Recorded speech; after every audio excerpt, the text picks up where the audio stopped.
İşğaldan azad ərazilərə böyük qayıdış Qarabağda yeni həyatın başlanğıcıdır. Artıq yenidən qurulan kəndlər, şəhərlər mərhələli şəkildə öz sakinlərini qarşılayır. Xankəndinin Kərkicahan qəsəbəsi də 1992-ci ildə ermənilər tərəfindən yandırılmışdı. Qəsəbə 2023-cü ildə antiterror əməliyyatı nəticəsində işğaldan azad edilib. Prezident İlham Əliyev Xankəndi şəhərinə səfəri zamanı Kərkicahan qəsəbəsinə qayıdan sakinlərlə doğma torpaqda səmimi görüşü maraqlı anlarla yadda qalıb.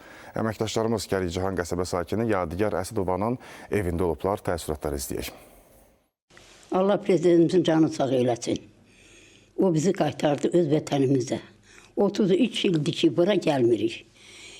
İndi gəldik öz vətənimizə. Çox sağ olsun bizim prezident. Belə qəşəng evlər verir hamıya. Ata yurdudur, baba yurdudur. Yəni babamgilin məhəlləsidir. Yəni nənəmgil burada yaşayıblar. Xankəndi qəşəng, yəni gözəl yerdir. Ağaçları, meşəliləri, dağları. Yəni gəldim, gördüm, həqiqətən çox qəşəng yerdir. Xoş hisslərdir. Yəni o hissi dillə yəni demək olmur. Allah cənab prezidentə can sağlıq versin, torpaqları qaytardı.